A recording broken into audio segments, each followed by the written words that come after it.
నమస్కారం. శుభదినం కార్యక్రమానికి స్వాగతం. మేషరాశి నుంచి మీనరాశి వరకు ద్వాదశ రాశుల వారందరి ఫలితాలు ఈరోజు ఏ విధంగా ఉన్నాయి, వారు ఈ రోజున తీసుకోవాల్సిన జాగ్రత్తలు, పాటించాల్సిన పరిహారాలతో పాటు నేటి పంచాంగ వివరాలు, అలాగే నేటి వైశిష్ట్యం ఇత్యాది అంశాలన్నీ కూడా పూర్తిగా తెలియజేసేందుకు మనతో పాటు ఉన్నారు విశ్వవిద్యాలయ అగ్రశ్రేణి, తొలి మహిళ, జ్యోతిష్య, వాస్తుశాస్త్ర పట్టభద్ర, పంచాంగకర్త, జ్యోతిష్య మహోపాధ్యాయ, అలాగే జ్యోతిష శాస్త్రంలో పిహెచ్డి గోల్డ్ మెడలిస్ట్ అయినటువంటి డాక్టర్ ఇడుపుగంటి పద్మజారాణి గారు. వారితో మాట్లాడదాం. నేటి రాశి ఫలితాల గురించి తెలుసుకుందాం. నేటి పంచాంగం.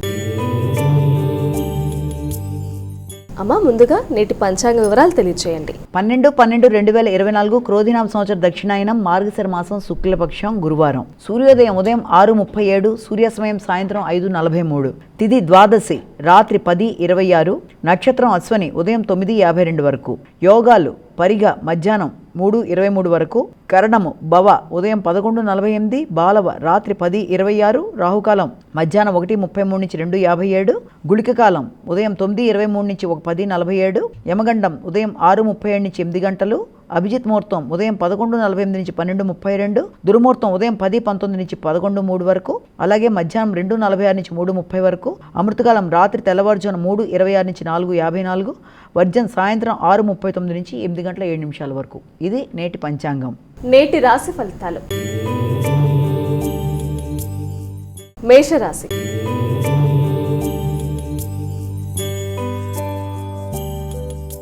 అమ్మా, మేషరాశి వారికి ఈరోజు ఎలా ఉంది? మేషరాశిలోకి వచ్చే నక్షత్రాలు తీసుకున్నట్లయితే అశ్వని, భరణి, కృత్తిక 1వ పాదం. మేషరాశి వాళ్ళకి సంఘంలో ఆశించిన ఫలితాలు పొందుతూ ముందుకు వెడతారు. వ్యక్తుల సహకారం, తోడ్పాటు బాగుంటాయి. పడిన కష్టానికి తగిన గుర్తింపు, గౌరవం లభిస్తాయి. కళాకారులకి అనుకూలమైన సమయంగా భావించవచ్చు.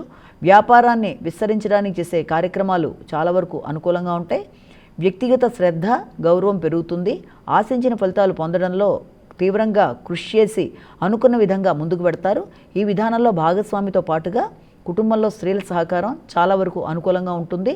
అలాగే ఏదైనా రిసార్ట్స్ మొదలైన ప్రదేశాలు దర్శించడానికి, కొత్త ప్రదేశాలు వెళ్ళడానికి ప్రయత్నాలు చేస్తారు. వృషభ రాశి.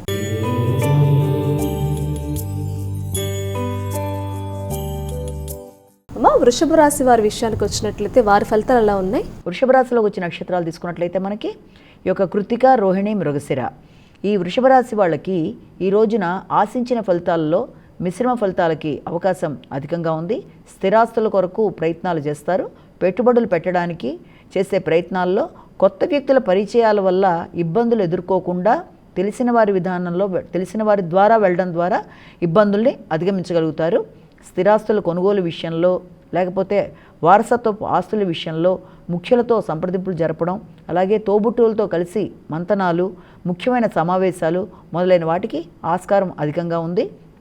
ఆరోగ్యం మీద ప్రత్యేక శ్రద్ధ తీసుకుంటారు. మిథున రాశి.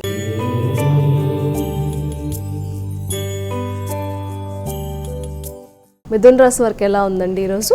మిథున రాశిలోకి వచ్చిన నక్షత్రాలు ప్రధానంగా తీసుకున్నట్లయితే మనం మృగశిర, ఆరుద్ర, పునర్వసు. ఈ మిథున రాశి వాళ్ళకి ఈ రోజున మీ యొక్క ఆలోచనలు వికసిస్తాయి. ఉపాసనా బలం బాగుంటుంది. ఆధ్యాత్మిక ఆలోచనలకి అనుకూలమైన రోజుగా భావించవచ్చు. పుణ్యక్షేత్ర సందర్శన, మిత్రులని కలవడం, ఎదురు చూస్తున్న వార్తలు అందుకోవడం, ఆర్థిక విషయాలు అనుకూలంగా ఉండడం, సంతానం, పెట్టుబడి మొదలైన విషయాలు మీకు అనుకూలంగా ఉండడం, ఎదురు చూస్తున్న ముఖ్యమైన వార్త అంటే ఏదైనా వృత్తికి సంబంధించి కానీ, లేకపోతే అవసరమైన విషయాలకు సంబంధించిన విషయంలో వ్యక్తుల మాట సహాయం బాగుంటుంది. అనుకున్న ఫలితాలు పొందుతూ ముందుకు వెళ్ళడానికి అనుకూలమైన సమయంగా భావించవచ్చు. కర్కాటక రాశి.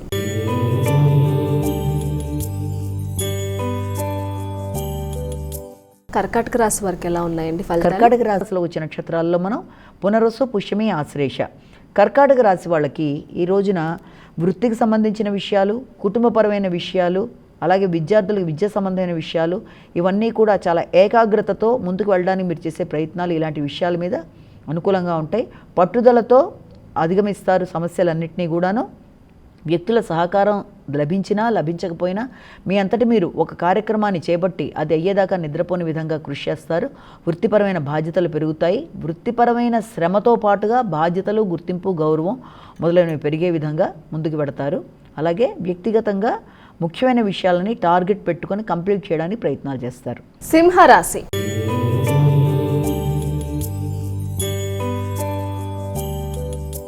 అమ్మా, సింహరాశి వారికి ఎలా ఉంది ఈరోజు? సింహరాశికి సంబంధించిన నక్షత్రాలు మఖ, పుబ్బ, ఉత్తర. సింహరాశి వాళ్ళకి ఈ రోజున ప్రయాణాలు అనుకూలంగా ఉంటాయి. ముఖ్యంగా సేవక వర్గం సహకరిస్తుంది. ముఖ్యమైన విషయాలలో కీలక నిర్ణయాలు తీసుకోవడానికి కొంత అనుమానాస్పదంగా ఆలోచనలు పక్కన పెట్టుకున్నా కూడా మొత్తానికి అలాంటి విషయాల్లో కూడా చాలా ఆత్మీయులు, ఆప్యాయంగా కలిగిన వ్యక్తుల సహకారంతో ముఖ్యమైన నిర్ణయాలు తీసుకుంటారు. అలాగే సహకారంతో, మంచి కమ్యూనికేషన్తో, మంచి మాటలతో అనుకున్న పనులని అనుకున్న సమయంలో పూర్తి చేసుకుంటూ ముందుకు వెళ్ళడానికి ప్రయత్నాలు చేస్తారు. అసంతృప్తిని అధిగమించే విధంగా వీలైనంతవరకు శ్రీరామ జయరామ జయ జయ రామరామ మంత్రాన్ని పఠించడం అనేది చాలా మంచిది. కన్యా రాశి.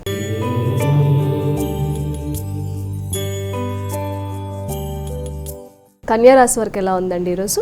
కన్యా రాశిలోకి వచ్చే నక్షత్రాలు ప్రధానంగా తీసుకున్నట్లయితే కన్యా రాశిలోకి ఉత్తర, హస్త, చిత్త 2 పాదాలు వస్తాయి. ఈ కన్యా రాశి వాళ్ళకి ఈ రోజున ముఖ్యమైన విషయాలలో తీసుకునే నిర్ణయాలు కొంత బద్ధకంతో వాయిదా వేయడం, లేకపోతే అనుకోని వ్యక్తుల్ని కలవడం, కొంత ఘర్షణగా పరిస్థితులు ఉండడం వల్ల పని చేద్దామా వద్దా, ముఖ్యమైన కార్యక్రమాలు చేద్దామా వద్దా అని చెప్పి అనుకోవడం, శారీరకంగా శ్రమ అధికం, విశ్రాంతి తక్కువగా ఉండడం, నిద్ర లేకపోవడం, వీటి వల్ల పనుల మీద ఆసక్తి తగ్గడం మొదలైన వాటికి ఆస్కారం ఉన్న రీత్యా ముందుగా మీ యొక్క ఆరోగ్యం మీద దృష్టి సారించడం, సమయానికి ఆహార స్వీకరణ చేయడం, అలాగే సరియైన విశ్రాంతి మొదలైనవి జరిగిన తర్వాత ముఖ్యమైన పనులకి ఆలోచించడం, వీలైనంతవరకు ముఖ్యమైన పనులు వాయిదా వేయడం కూడా చాలా వరకు మంచిది. ఎందుకంటే ముఖ్యమైన విషయాల్లో అనుకోని ఆటంకాల వల్ల ఇబ్బందులు ఎదుర్కొనే అవకాశం ఉన్న రీత్యా ప్రయాణాలకు కానీ లేకపోతే ముఖ్యమైన విషయాల్లో మధ్యవర్తిత్వానికి మొదలైన విషయాలు జాగ్రత్త వహిస్తూ ముందుకు వెళ్ళినట్లయితే సమస్యలు రాకుండా ముందుకు వెళ్ళగలుగుతారు. తులారాశి.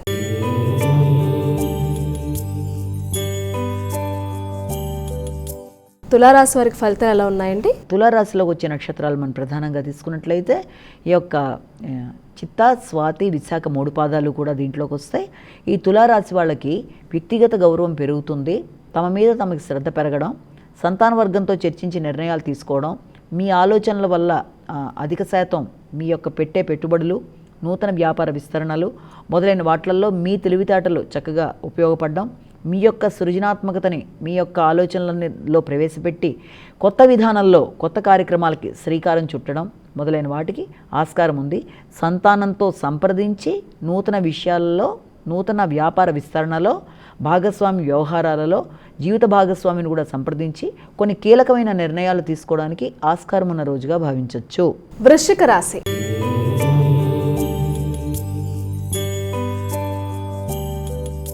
మా వృశ్చిక రాశి వారి ఫలితాలు ఎలా ఉన్నాయి? వృశ్చిక రాశిలో ఈ యొక్క విశాఖ, అనురాధ, జ్యేష్ఠ ఇవన్నీ కూడా వృశ్చిక రాశిలోకి వస్తాయి. ఈ వృశ్చిక రాశి వాళ్ళకి ఈ రోజున వ్యాపార సంబంధమైన విషయాలలో కానీ, వృత్తికి సంబంధించిన విషయాలలో కానీ వాటి రీత్యా కొంత రుణాలు తీసుకోవడం, లేకపోతే ఆల్రెడీ తీసుకున్న రుణాలు ఏదన్నా ఉంటే వాటిని చెల్లించే విధంగా చర్చలు జరపడానికి ముందుకు వెళ్ళడం మొదలైన వాటికి అవకాశం ఉంది. అలాగే ఇబ్బంది పెట్టడానికి ప్రయత్నం చేసే శత్రువులని అధిగమించే విధంగా మీరు చేసే ప్రయత్నాలలో భాగస్వామి సహకారంతో కొత్త ఆలోచనలతో కొత్త విధానంలో ముందుకు పెడతారు. ముఖ్యంగా బంధువర్గంతో కానీ, ముఖ్యులతో కానీ అభిప్రాయ భేదాలు రాకుండా వీళ్ళంత జాగ్రత్తలు తీసుకుంటూ ముందుకు వెళ్ళినట్లయితే చాలా వరకు అనుకూలంగా ఉంటుంది. ముఖ్యమైన చర్చల విషయంలో చాలా నమ్మదగిన వ్యక్తులు, అంటే చాలా ముఖ్యులు, ఆత్మీయుల్ని సంప్రదించి వారి పరంగా ముందుకు వెళ్ళినట్లయితే ఎలాంటి సమస్యలైనా అధిగమిస్తూ ముందుకు వెళ్ళగలరు అన్న విషయాన్ని ఒకటి మనం గుర్తుపెట్టుకోవాలి. ధనస్సు రాశి.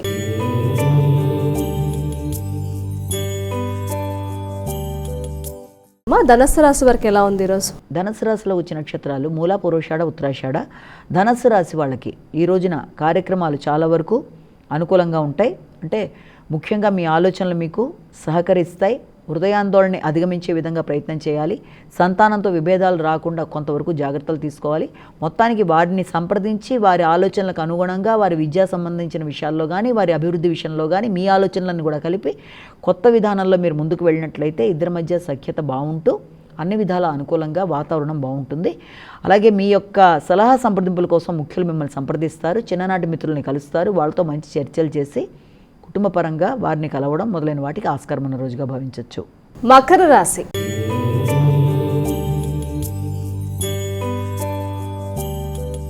అమ్మ, మకర రాశి వారి ఫలితాలు ఎలా ఉన్నాయి?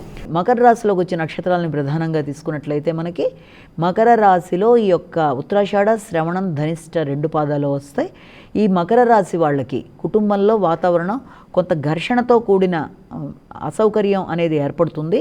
ఆ అసౌకర్యాన్ని అధిగమించే విధంగా వీలైనంత ఇబ్బందులు రాకుండా మౌనం పాటిస్తూ విభేదాలు లేకుండా ముందుకు వెళ్ళాలి. వాహనాలు నడిపేవాళ్ళు వాహన సంబంధమైన విషయాలలోనూ, గృహ నిర్మాణం కొరకు ఆలోచించే వాళ్ళు, స్థిరాస్తుల విషయంలో పెట్టుబడులు పెడదాం అనుకుంటున్న వాళ్ళు వీలైనంతవరకు ఆచితూచి నిర్ణయాలు తీసుకుంటూ ముందుకు వెళ్ళడం అనేది చాలా వరకు ఉపయోగకరంగా ఉంటుంది. విద్యార్థులకు విద్యా సంబంధమైన విషయాల్లో నూతన అంశాలు తెలుసుకుంటారు. విద్యాపరంగా ఎదుగుదల కొరకు వీరు చేసే ప్రయత్నాలు చాలా వరకు అనుకూలతని సిద్ధింపచేస్తాయి. కుంభరాశి.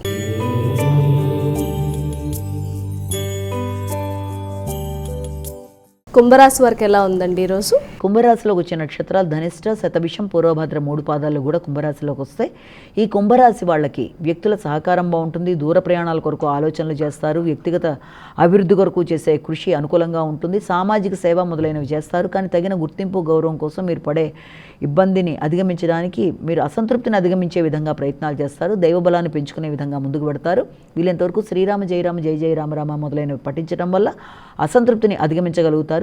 దైవబలంతో అనుకున్న కార్యక్రమాలు అనుకున్న సమయంలో చేయడానికి మీరు చేసే ప్రయత్నాలలో పెద్దల సహకారం, తండ్రి, గురువుల యొక్క తోడ్పాటు మొదలైన వాటితో వారి సలహా సంప్రదింపులతో ముందుకు వెళ్ళడానికి అనుకూలమైన సమయంగా భావించవచ్చు. మీనరాశి.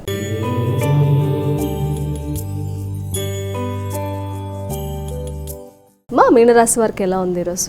మీనరాశిలోకి వచ్చే నక్షత్రాలు ప్రధానంగా మనం పూర్వభద్ర, ఉత్తరభద్ర, రేవతి మీనరాశిలోకి వస్తాయి. మీనరాశి వారికి ఈ రోజున వీలైనంతవరకు కుటుంబ విషయాలలో, భాగస్వామి వ్యవహారాలలో, పెట్టుబడుల కొరకు ఆలోచనలు చేయడం, ఆర్థిక సంబంధమైన విషయాల కొరకు చేసే ప్రయత్నాలు మొదలైన వాటి గురించి చర్చలు జరుగుతాయి. కానీ అవన్నీ కూడా మిశ్రమ ఫలితాలు ఇవ్వడానికి ఆస్కారం అనేది అధికంగా ఉంటుంది. ముఖ్యంగా ఆర్థిక సంబంధమైన విషయాలలో, భాగస్వామి వ్యవహారాలలో, జీవిత భాగస్వామితో కలిపి తీసుకునే నిర్ణయాలలో వీలైనంతవరకు మీ మాట పై మాటగా రావడానికి మీరు చేసే ప్రయత్నాల్లో కొంత అపార్థాలకు అవకాశం ఉన్న రీత్యా అది అపార్థాన్ని అధిగమించే విధంగా మీరు ప్రయత్నాలు చేయాలి. వీలైనంతవరకు ఇతరులు చెప్పింది వినడానికి ప్రయత్నం చేసి గౌరవం ఇచ్చి గౌరవం తీసుకునే విధంగా ఆలోచనలు చేస్తూ ముందుకు వెళ్ళిన మీదట మీకు ఇతరులతో సమస్యల్ని అధిగమించే అవకాశాలు లభిస్తాయి. అలాగే దాంతోపాటుగా ఆరోగ్య సంబంధమైన విషయాల్లో ఎక్కువ జాగ్రత్తలు తీసుకుంటూ ముందుకు వెళ్ళాలి. వారసత్వ ఆస్తుల గురించి చర్చలు జరిగేందుకు అవకాశాలు అధికంగా ఉన్నాయి. ద్వాదశ రాశుల వారు అందరూ కూడా ఈరోజు సులభంగా చేసుకోగలిగే పరిహారం ఉంటే తెలియచేయండి. ఈ రోజున అందరూ కూడా ప్రతి వాళ్ళు ద్వాదశ రాశుల వాళ్ళు తమ తమ వ్యక్తిగత దైవాన్ని ప్రార్థించుకోవడంతో, ఇష్టదైవాన్ని ప్రార్థించుకోవడంతో రోజుని ప్రారంభిస్తారు. దానితో పాటుగా కూడా అవకాశం ఉండి మీకు నచ్చిన విధానంలో ఈ రోజున 12 రాసుల వాళ్ళు కూడా వీలైనంతవరకు మహాలక్ష్మిని పూజించటం, అలాగే లక్ష్మీనారాయణులని పూజించటం, దాంతోపాటుగా విష్ణుమూర్తికి సంబంధించిన స్తోత్రాలు కానీ, శతనామావళి కానీ వినడం లాంటిది, అలాగే అమ్మవారికి సంబంధించిన కనకదార స్తవం మొదలైనవి చేసుకోగలిగితే, వింటే ఇవన్నీ కూడా వీలైనంతవరకు మంచి ఫలితాలను ఇస్తాయి. ఆర్థిక విషయాలలో, ఆరోగ్య విషయాలలో, మానసిక ప్రశాంతతకి అన్నిటికీ కూడా అనుకూలంగా ఉండే విధంగా ఇవి ముందుకు సాగుతాయి. అలాగే అవకాశం ఉన్నట్లయితే దేవాలయ సందర్శన చేయగలిగిన వాళ్ళు విష్ణుమూర్తికి సంబంధించిన దేవాలయ సందర్శనలు అనేవి కూడా మంచి ఫలితాలని ఇవ్వడానికి ఆస్కారం ఉంది. అలాగే ఇప్పటిదాకా మనం చెప్పుకున్న ద్వాదశ రాశుల వాళ్ళ ఫలితాలు కేవలం ఒక వ్యక్తిని ఉద్దేశించి చెప్పినవి కావు కనుక ప్రతివారు తమకి మాత్రమే వర్తిస్తాయన్న భావనలో లేకుండా తమ తమ వ్యక్తిగత జాతకంలో నడిచే దశలు, అంతర్దశలతో కలుపుకొని ఈ గోచార రీత్యా ఫలితాలని కూడా చూసుకుంటూ ప్రధాన దశలో నడిచే దశలు, అంతర్దశల్లో ఎదురవుతున్న ఇబ్బందుల్ని తగిన పరిహారాలతో అధిగమిస్తూ ఈ గోచార రీత్యా ఎదురవుతున్న చిన్నపాటి పరిహారాలని చిన్న చిన్న శ్లోకాలతో అధిగమిస్తూ ముందుకు వెళ్ళినట్లయితే అన్ని విధాలుగా కూడా అనుకూలంగా ఉంటుందన్న విషయాన్ని ఇక్కడ మనం గుర్తించాలి. నేటి వైశిష్ట్యం. అలాగే ఈ రోజు ఉన్నటువంటి విశిష్టత ఏంటో తెలియచేయండి. నేటి వైశిష్యంలో భాగంగా ఈ రోజున మనం చెప్పుకునే ఒక ప్రముఖమైన విషయం అంటే అసలు ఈ రోజు విశిష్టత ఏంటి అని చూసుకున్నట్లయితే మొట్టమొదటిది మత్స్య ద్వాదశి. అంటే మత్స్య ద్వాదశి అనేది మొట్టమొదటి విశేషం. ఈ మత్స్య ద్వాదశి అంటే అసలు ఏంటి, దాంతోపాటుగా దీనికి సంబంధించిన పుణ్యక్షేత్రం ఏదైనా ఉందా అన్న 2 విషయాలు, ఆ పుణ్యక్షేత్రం ఎక్కడా, దానికి ఎలా వెళ్ళాలి, ఆ మత్స్య ద్వాదశికి సంబంధించిన ఈ పుణ్యక్షేత్ర విశేషాలు, స్థల పురాణాలు మొదలైన విషయాలు ఇప్పుడు మనం తెలుసుకుందాం. ముందుగా ఈ మత్స్య ద్వాదశి అనే అంటేనే మనం వినంగానే విష్ణుమూర్తి యొక్క మొట్టమొదటి అవతారం మత్స్య అవతారం. దశావతారాల్లో చాలా విశేషంగా మొట్టమొదటి అవతారాన్ని మనం మత్స్య అవతారంగా చెప్తాం. తర్వాతనే మనకి మిగిలిన అవతారాలన్నీ వరుసగా వచ్చిన. అయితే ఈ మత్స్య ద్వాదశి అంటే ఏంటి అంటే ఈ రోజున విష్ణుమూర్తికి సంబంధించి అందరూ కూడా విష్ణుమూర్తిని పూజించడం, ద్వాదశిగా దీనికి ఒక విశిష్టమైన ఇది ఇవ్వడం ఇవన్నీ జరుగుతాయి. అయితే మనం గనక చూసినట్లయితే పురాణాల్లో, ముఖ్యంగా మత్స్య పురాణంలో మొదలైన చోట్ల చూసినట్లయితే విష్ణుమూర్తి అసలు ఎందుకు మత్స్యావతారంలో ఆయన రావడం జరిగింది, అలాగే మత్స్యావతారంలో ఆయన చేసిన ముఖ్యమైన కార్యక్రమాలు ఏంటి. ఆయన మత్స్యావతారంలో 2 ముఖ్యమైన పనులు చేయడం జరిగింది. అది ఏంటి అంటే మొట్టమొదటిది మత్స్యావతారంలో ఆయన చేసింది ఏంటి అంటే ఈ యొక్క సోమాసురుడు, హయగ్రీవుడు ఎవరైనా ఈ రాక్షసులు వేదాలని తీసుకుని వెళ్ళిపోయినప్పుడు, ఆ వేదాలు తీసుకుని వాళ్ళు సముద్రం లోపలికి వెళ్ళిపోయి దాక్కున్నప్పుడు వారితో విష్ణుమూర్తి ఈ యొక్క మత్స్యావతారాన్ని ఎత్తి అందులోకి వెళ్ళి వారితో సంవత్సరాల తరబడి పోరాటం చేసి ఆ వేదాలను తీసుకొచ్చి అందించింది మత్స్యావతారంలోనే. అది ఒకటి మత్స్య అవతారం యొక్క విశిష్టత. ఇంకొకటి కూడా తీసుకున్నట్లయితే ఈ మత్స్యావతారంలోనే ఆయన చేసిన ఇంకొక విశేషమైన కార్యక్రమం ఏంటి అంటే మొత్తం మనకి ఈ యొక్క మనువుల గురించి తెలుసు. ఎవరైనా సత్యవ్రతుడు అని చెప్పి ఆయన ఒకానొక మనువు. ఆయన ఈ యొక్క సందర్భంలో ఆయన ఒకానొకప్పుడు అర్ఘ్యం పట్టుకుని ఆయన చేస్తున్నప్పుడు, అర్ఘ్య ప్రధానంగా ఆయన కార్యక్రమాలు చేస్తున్న సందర్భంలో ఒకానొక తీర్థం దగ్గర ఒక ముఖ్యమైన పుణ్య ప్రదేశంలో అక్కడ ఆయన చేతిలో ఒక చిన్న చేప రూపంలో చిన్న చేప రావడం జరిగింది. ఆ మత్స్యాన్ని చూసి ఆయన పడేయబోతే కాదు నన్ను రక్షించు అని చెప్పి ఆ మత్స్యం కోరుకుంటే సరే అని ఆయన ఏం చేస్తారంటే దాన్ని ఒక చిన్న కమండలంలో పెడితే అందులో సరిపోదు. తర్వాత దాన్ని ఒక పెద్ద పాత్రలో పెడితే అక్కడ సరిపోనంతగా విశాలంగా పెరిగిపోతుంది. ఆ తర్వాత ఒక పెద్ద ఇంకా ఇంకా ఇంకా ఇంకా పెట్టే కొద్దీ ఇది పెరిగిపోతుంటే తీసుకెళ్ళిపోయి సముద్రంలో పెడితే సముద్రం అంతా కూడా ఆక్యుపై చేసేంతగా దాని రూపం విశేషంగా అది పెరుగుతుంది. అది చూసి ఆయన అడగడం జరుగుతుందన్నమాట. ఈ సత్యవ్రతుడు అనే ఈ మనువు అడుగుతాడనమాట, అయ్యా మహానుభావ, తమరు ఎవరు, ఎందుకు ఇలాగా విశేషంగా తమరి యొక్క రూపం పెరిగిపోతుంది అని అడిగినప్పుడు అప్పుడు చెప్తాడు, నేను మహావిష్ణువుని, మత్స్యావతారంలో నేను రావడానికి కొన్ని కారణాలంటూ ఆయన చెప్పి ఆయన ఏం చెప్తాడంటే ఇంకొక వారం రోజుల్లో ఈ యొక్క ప్రళయం వచ్చి అంతా కూడా మునిగిపోబోతుంది. ఆ సందర్భంలో నువ్వు చేయవలసింది ఏంటి అంటే మీ దగ్గరికి ఒక ఓడ వస్తుంది. ఆ ఓడలో అవసరమైన ఔషధులు, 7 ఋషులు, అలాగే ఈ యొక్క రకరకాల బీజాలు, విత్తనాలు లాంటివన్నీ కూడా వేసుకొని సృష్టి కార్యాన్ని తగిన విధానంగా అన్నీ కూడా తయారు చేసుకొని సృష్టి ఆగిపోకుండా దానికి సంబంధించి వాటన్నిటిని తీసుకొని నువ్వు వెళ్ళాలి. దానికి ఇక్కడ మత్స్యం ఒక కొమ్ముతో రావడం జరుగుతుంది. ఆ కొమ్ముకు ఒక తాడు కట్టి ఈ యొక్క పడవని లాగడానికి అవకాశంగా నేను ఆ మత్స్య రూపంలో వస్తానని చెప్పి ఆయన చెప్తే ఆ విధంగా ఆయన చేస్తాడు. అలాగే ఆ మత్స్యం కొమ్ముకి ఇది కట్టి మొత్తానికి ఆ యొక్క దాన్ని దాటిస్తాడనమాట ఆ మనువు. ఆ రకంగా ఆ తర్వాత మనువు దానికి ఒక ప్రధానంగా ఏర్పడడం, ఒక ఏకఛత్రాధిపత్యంలాగా ఆయన రావడం, ఇవన్నీ జరుగుతాయి. అయితే ఈ 2 కార్యక్రమాలు, ఒకటి ఆ యొక్క రాక్షసుడు వేదాలు తీసుకెళ్ళిపోయినప్పుడు వేదాలని సంరక్షించడానికి, వేదాలు లేకపోతే అసలు మొత్తం ఆగిపోతుంది సృష్టి అని బ్రహ్మదేవుడు బాధపడి మిగిలిన దేవతలతో వెళ్ళి విష్ణుమూర్తిని ప్రార్థించినప్పుడు విష్ణుమూర్తి ఆ వేదాలని పోకుండా వాటిని జాగ్రత్తగా కాపాడడానికి ఆయన ఆ రూపం ధరించి వెళ్ళినప్పుడు ఈ మత్స్య రూపంలో వెళ్ళాడు. అలాగే ఈ యొక్క ప్రపంచం మొత్తం అల్లకల్లోలమైపోయి సృష్టి కార్యక్రమాలు ఆగిపోయే సందర్భంలో ఆ ప్రళయంలో సృష్టి ఆగకుండా ఆయన ఆ మనువుని చెప్పి మనువుకి ఆ రూపంలో కనబడి అలా చేశాడు. ఈ 2 కూడా చాలా విశిష్టమైన కార్యక్రమాలు మత్స్యావతారంలో విష్ణుమూర్తి చేశాడు అని చెప్తారు. అయితే ఈ యొక్క మత్స్యావతారానికి సంబంధించి ఏదన్నా విశిష్టమైన దేవాలయం ఉందా అన్నది ఇప్పుడు మనం చెప్పుకోబోతున్నది. దానికి సంబంధించిన దేవాలయం మనకి చిత్తూరు జిల్లాకి దగ్గరగా, అంటే అక్కడ నాగలాపురం అని చెప్పి ఒక విశేషమైన ప్రదేశం ఉంది. తిరుపతికి దాదాపుగా 63 కిలోమీటర్ల దూరంలో వస్తుంది. ఇది చాలా విశేషమైన, అక్కడ విష్ణుమూర్తి మత్స్యావతారంలోనే కనబడతాడు. అంటే ఆయన కనబడడమే స్వయంభుగా అక్కడ వెలిశాడు అన్నట్టుగా చెప్తారు.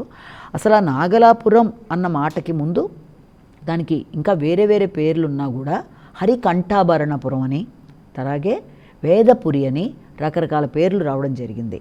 ఎందుకు ఇలాగా ఆ యొక్క నాగలాపురం అనే పేరు వచ్చింది, అక్కడ విష్ణుమూర్తి రూప ఏంటి, అసలు ఆయన ఎలా కొలుస్తారు, దాని విశేషం ఏంటి అనే విషయాలు కనుక మనం చూసుకున్నట్లయితే అక్కడ విష్ణుమూర్తి చక్కగా ఎప్పుడైతే ఈ యొక్క వేదాలు తీసుకుని ఆయన పైకి వచ్చాడో ఎంతకాలానికి భర్త రాకపోయేటప్పటికి లక్ష్మీదేవి కూడా అసలు ఎక్కడికి వెళ్ళిపోయారు ఈయన ఏంటి అని చెప్పి బాధపడి ఆయన కోసం వెతుక్కుంటూ వచ్చినప్పుడు ఆయన పశ్చిమాభిముఖంగా ఆయన తూర్పు ముఖంగా ఆవిడ ఉండిపోయినట్టుగా ఈ దేవాలయంలో ఆ యొక్క ప్రతిమలు కూడా మనకు కనబడుతూ ఉంటాయి. అలాగే ఇది చాలా ఎత్తైన ప్రాంగణంలో విశాలమైన గర్భాలయం, చాలా పైకి ఉంటుంది, విశాలంగా ఎత్తుగా చాలా చక్కటి అవతారంలో ఆ గుడి ఉండడం, ఆ గుడికి ప్రధాన ద్వారానికి రాజగోపురానికి మధ్యలో 630 ఫీట్ డిస్టెన్స్ ఉన్నా కూడా ముఖ్యంగా సూర్యకిరణాలు ప్రత్యేకంగా దేవుడి యొక్క శిరస్సు అలాగే నాభి ప్రదేశం పాదాల మీద పడతాయి అంటారు కొన్ని ముఖ్యమైన సందర్భాల్లో. కారణం ఏంటి అంటే విష్ణుమూర్తి ఎప్పుడైతే మత్స్యావతారం తీసుకుని ఆయన నీళ్లలోకి వెళ్ళి ఆ రకంగా ఇబ్బందులు పడ్డాడో, అంటే ఆ యొక్క రాక్షసులతో పోరాడాడో, ఆ సమయంలో ఆయన చలికి ఇబ్బంది పడుతున్నాడని ఆ యొక్క సూర్యుడు తన కిరణాలతో ఆయనకి తల నుంచి పాదాల దాకా వెచ్చగా స్పర్శ ఇచ్చాడు అనడానికి నిదర్శనంగా దాన్ని ఒకటి అలా చెప్తారు. అందుకనే ముఖ్యంగా కొన్ని సందర్భాల్లో సూర్యుడి యొక్క పూజ కూడా అక్కడ చేస్తూ ఉంటారు, ఎందుకంటే సూర్యుడే ప్రధానంగా అలా చేస్తాడని చెప్పి అక్కడ చెప్పడం అనేది ఒకటి. రెండోది, ఈ నాగలాపురాన్ని అప్పట్లో ఉండే చాలామంది దాన్ని డెవలప్ చేసిన శ్రీకృష్ణదేవరాయలు చక్కగా దాన్ని డెవలప్ చేశాడు. ఆయన తల్లి పేరు నాగలాదేవి, ఆవిడ పేరు మీద ఆయన దాన్ని విశేషంగా నాగలాపురంగా పెట్టడం జరిగింది. కాబట్టి ఈ నాగలాపురాన్ని 1967 ఆ టైంలోనే తిరుపతి 1967లో తిరుపతి వాళ్ళు స్వాధీనపరుచుకొని చక్కగా అన్ని కార్యక్రమాలు చేయడం జరిగింది.